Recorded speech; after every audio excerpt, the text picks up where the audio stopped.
بسم الله الرحمن الرحيم. عن ابي هريره رضي الله تعالى عنه قال قال رسول الله صلى الله تعالى عليه وسلم: من نسي وهو صائم فاكل او شرب فليتم صومه فانما اطعمه الله وسقاه. رواہ مسلم۔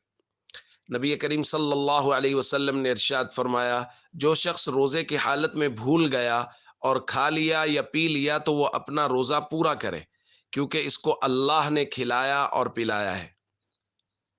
دوستو، رمضان المبارک میں اللہ رب العزت کی رحمت بہت عام اور تام ہوتی ہے۔ آپ دیکھیے کہ ایک شخص اس سے گویا غفلت ہوئی، وہ بھولا، اور بھولے سے اس نے روزے کی حالت میں کچھ کھا لیا، تو حکم یہ ہے کہ اس کا روزہ ٹوٹا نہیں ہے، بلکہ اللہ نے اس کو کھلایا اور پلایا ہے۔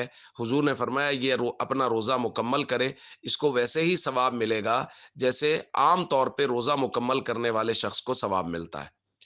دوستو دیکھیے کتنی بڑی اللہ کی رحمت ہے، اور اسی سے اشارہ ملتا ہے انسان کے گناہ کرنے کے بعد توبہ کی طرف بھی، کہ اگر کوئی شخص بھولے سے اس سے گناہ ہو جائے، اور جیسا کہ انسان سے ہوگا ہی ہوگا، بھولے سے اگر گناہ ہو جائے تو وہ اپنے گناہ پر ڈٹے نہیں، بلکہ وہ اللہ کے سامنے رجوع کرے، روئے گڑ گڑائے، اپنے گناہوں کی معافی مانگے، اللہ رب العزت اس کو معاف فرما دیں گے۔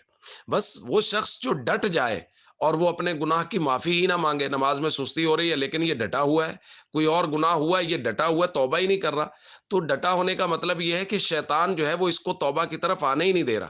تو بھائی جب گناہ ہو جائے فوراً اللہ کی طرف رجوع کرے اور اللہ سے معافی مانگے۔ اللہ رب العزت نے توبہ کے دروازے ہمیشہ کھلے رکھے ہیں، اور اللہ رب العزت معافی مانگنے والے بندے کو بے حد پسند کرتے ہیں۔ اس لیے ہم سب کو ہمیشہ اللہ کی طرف رجوع رکھنا چاہیے۔ والسلام علیکم ورحمۃ اللہ وبرکاتہ۔